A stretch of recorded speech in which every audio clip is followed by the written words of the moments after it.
Hi there, thanks for joining us today. And today I'm chatting with Neville Carter, who's the Group CEO of the College of Law. Hi Neville, good to have you here. Thank you, Stephen. Pleasure to be here. I see you're in your home office, so am I. Yes, it's kind of the new normal, isn't it, at the moment? So Neville, hey, look, obviously COVID came along and has changed and shifted a lot of things for us all. But prior to that, I'm sure you've seen a lot of change, a lot of evolution within law. What are your thoughts about sort of the evolution of law over the next couple of years? What do you predict might occur? I think futurists have a poor record of accuracy in their predictions. So against that background, happy to respond. I think the word evolution is the right word. And it's very much a theme for me in the way I think about the development of the legal profession, which I've seen, as you say, close up over many years. There's a kind of public commentary which says that the legal profession is traditional and stuck in its way, but it's not actually true. The legal profession has been a very good adapter to circumstances in the economy and the world, particularly, I think, in recent decades. GFC, I think, was a key sort of stage in the evolutionary process for us. Shook core thinking about relationship between lawyers and clients. The large corporates started to deal with clients who had a very different view of what services they should have and be paying for, and the 6-minute timesheet was already in trouble. And I think the way the legal profession worldwide responded to that challenge, always early converter around technology opportunities where they emerged. I think the legal profession has adapted very well historically and certainly in recent decades. And my guess is that COVID-19 will be another sort of prompt to dynamic responsiveness in the legal profession. I've prepared 3 predictions, Stephen, not overly confident about any of them. We won't hold but I think they'll all be on the list of others you're interviewing as well. Firstly, unambiguously, there will be explosively rapid development in law tech. These sorts of crises create all kinds of innovative responses around the world, always have historically, will do this time.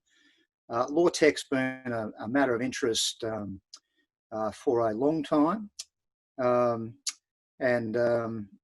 I think this will be the time when there's strong consolidation of its place within law firms and legal services.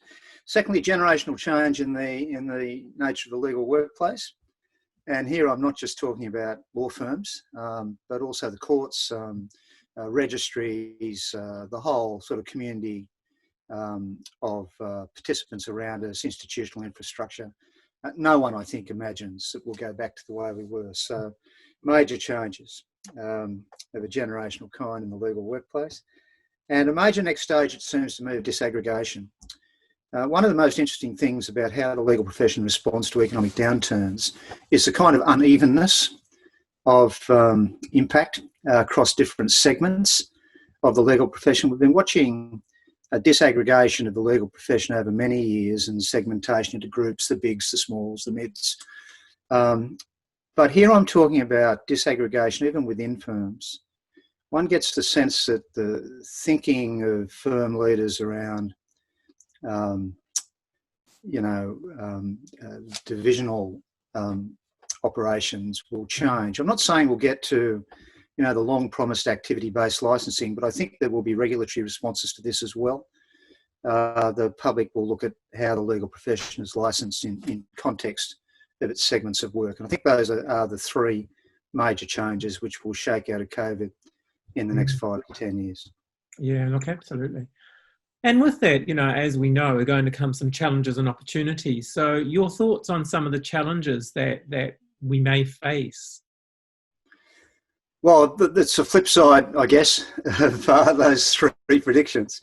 Law tech is an enormously big word.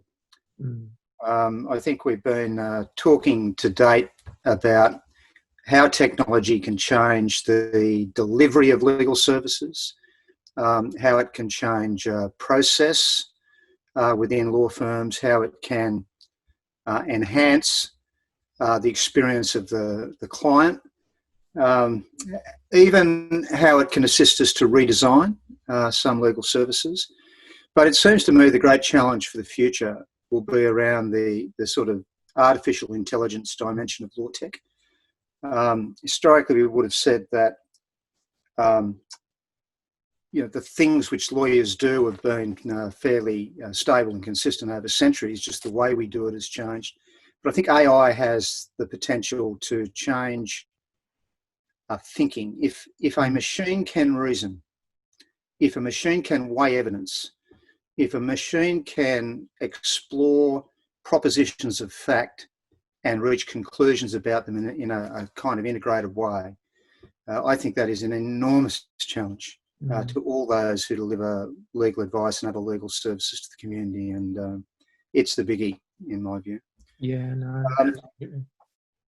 Secondly, I think, opportunities that are there, challenges that are there in changing the legal workplace. I mean, I will remember these times, Stephen, fondly for the image in my mind of a barrister, male or female, standing in 17th century clothes with a heavy-duty wig in their lounge room talking to a camera. There's just something about that image that I think encourages us all to think that it's time for major change. And I don't mean to attack my colleagues on the other arm of the legal profession in any way, but so much of what we do, you talk to judges and the way they've managed evidence, large screen, all parties looking on, technology indicated paragraphs and lines and words, the way we collaborate, the way we work together. I mean, just the astonishing success of Zoom worldwide is a small point. So that challenge is there. But I think going back to the earlier point about disaggregation in the profession, and kind of our changing roles, maybe a bit of AI in there as well. I think we will go through a major next stage of reconceptualisation of what the law is within society and economy. I think that regulators will be very interested in skill sets. I mean, from my own background, obviously interested in why education prescriptions are set up and enforced. Law schools in all sorts of bother, university sectors all around the world struggling to, manage the new order. You can't imagine that there could be that level of disruption across the common law world without regulators starting to think, well, hang on, what is the community interest in the licensing of this group, and what should be the threshold competencies, and how should they be regulated and licensed? So I think that challenge will be there for those leading our profession over the next 5 to 10 years. Yeah, no, I would concur. And as you have mentioned there also comes some great opportunities, doesn't there? So your thoughts around what can present and provide those, hey, this is how we can be more agile, current, flexible. Well, with the single qualification around the unknown future of artificial intelligence in legal reasoning and sort of legal decision making, I'm drawn to have always been throughout career, drawn to the conception that the core of what lawyers do is fundamentally unchanged from one generation to another. And I think the opportunity is to kind of reinterpret the historical foundations of law and legal practice in modern formats. Lawyers, it seems to me, do 4 things. 2, I think, not at risk. 2, I think, are in need of major rethinking and enormous opportunities there. Lawyers tell people who don't know what the law says and how it applies to their circumstances. Lawyers are advisors. Secondly, lawyers stand in the shoes of people in situations of conflict of all kinds, criminal conflicts, family conflicts, commercial conflicts. Thirdly, lawyers authenticate and assure title to property of all kinds, goods and real estate and battleships and items of all kinds. It's about title and the way in which a purchaser can be assured about the quality of the title they receive. And fourthly, lawyers create documents which regulate, the rights and responsibilities of people to a transaction or a will or a constitution, for that matter. Those four ways of thinking about the doing of law are much more reliable, it seems to me, than definitions like family law and industrial law and commercial practice and corporate. And for the legal profession to understand better what this next generation of clients will need, I think should involve them going back to that core thinking and then starting to work through what the new delivery options are. I think the design of legal services is a terrific opportunity. We stop thinking about it in terms of the range of files we have on the shelf behind us, figuratively speaking, or the way that a law firm is organised. To start with client needs and start to rethink about how different sets of solutions on a multidisciplinary, multi-professional basis can be designed to optimise outcomes for clients. I think these times will create the opportunity for creative thinkers to start again on all of that. Yes, yes, I'd agree. So if you were giving some advice, Neville, to the new generation and people entering into law, what advice would you give them? Perhaps the advice that all people at my end of career give to others in earlier stages of career. Please don't specialise too early, for all the reasons I just explained. I think a new young professional needs to learn the outer boundaries of their craft before understanding in the detail that part of the craft they choose to emphasise. The law and its practice is optimally connected across multiple spheres of thinking, and I think a mistake that our firms make too often and that our new graduates make too often is to specialise too early. The law is a whole living thing and needs to be understood in that way. So I would recommend that young people get as many opportunities as possible and seek out the opportunities they have to be working in areas outside their main focus. Nice. Gosh, I really like that phrase, outer boundaries of their craft. I might steal that. Good phrase. I probably nicked it from somewhere. No, it's yes, it's very wise. And then finally, your own personal hopes. Well, I'm grateful for this question, thank you, because I was born an optimist. And I've had the opportunity throughout career, wonderful opportunities, just through circumstance, to be in leadership roles at times of great change. In a New Zealand context, I first started to work with the New Zealand profession in 1987 when I was appointed to head up the establishment of the Institute for Professional Legal Studies. And at that time, that was the most innovative thing happening in legal education and legal practice anywhere in the common law world. And I've sort of come to associate that, will to experiment and a capacity to innovate with the New Zealand legal profession. Maybe because of its sort of discrete geography, because of its, I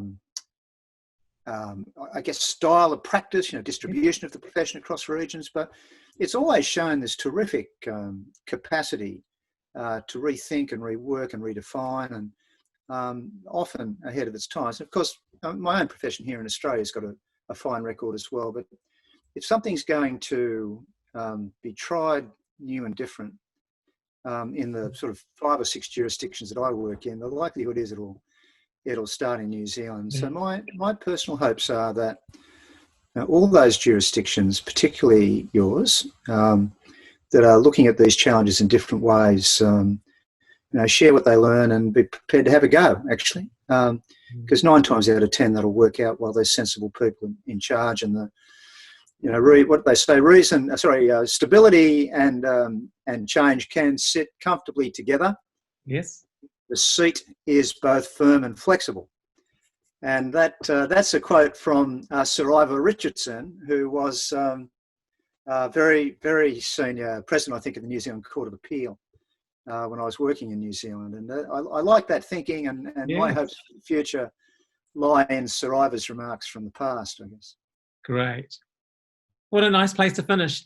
Neville, thank you. Really appreciate your time. I'm really conscious of some of the wisdom you bring, but equally, as you say, experiment and reinvent. So, the holding both, where we can still honour where we've been, but yet equally, let's re-engineer. Yeah. Mm. Well, good luck with the series, Stephen. And I hope it rains soon. Us too. And that's us signing off. Thanks, Neville.